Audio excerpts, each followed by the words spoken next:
From Rec Hall, I'm Vinny Lopes with Off the Block, and only one match remains to determine who will be the national champion in college men's volleyball. It will either be Ohio State or BYU. And looking at this championship match, man, we are in store for an absolute doozy. Possible epic match that could go 5. These two teams are close, well-talented, and I expect a very good match.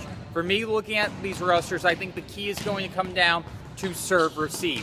That is so critical. I know it's a cliche thing to talk about, but it truly is going to be that when you look at these two teams. Ohio State, you look at their serving, very aggressive, jump float, jump spin serving. They're trying to hit it 60, 70 miles an hour. That's something that the BYU team hasn't necessarily faced a whole lot this season. So it'll be interesting to see how the BYU attackers respond to it. And also the other critical thing, playing a team like BYU, you have to serve aggressively to get them out of the system. They just have so many scary options on offense. It's one of these things where you can't put too many players on a guy like Ben Patch or Brandon Sander, because you'll have someone like Jake Lagois come out. You'll have someone like Michael Hatch come out and get big kills. So that's going to be the critical thing for Ohio State. Can they get BYU out of the system? And if Ohio State can do that, and they can continue to get good offensive production from Nick Saracen, they continue to get good offensive production from Miles Johnson, and then be able to effectively run their mills with good passing, they got a real good chance to win this. Then you look on the other end, you look at BYU, you look at what they have to do with.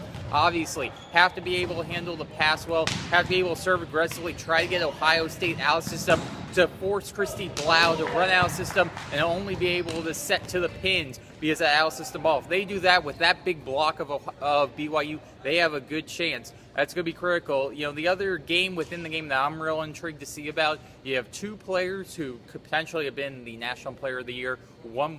That's Nick Saracen. How is he going to respond tonight? How is he going to be able to put up big numbers? We saw what he was able to do against UCLA. Spectacular performance from the service line. Put up big kill numbers. Now what will he be able to do against BYU? And then for the Cougars, they have their potential National Player of the Year in Ben Patch, who put up huge numbers, continues to put up big numbers. But can he do that against a very good Ohio State team that serves tough, that's going to force you to run out of system? That's going to be the exciting thing to see. We're in store for a great volleyball match between two teams. And by the end of the night, either Ohio State or BYU will be the national champions. And you're going to want to stay here at offtheblogblog.com for all your men's volleyball coverage.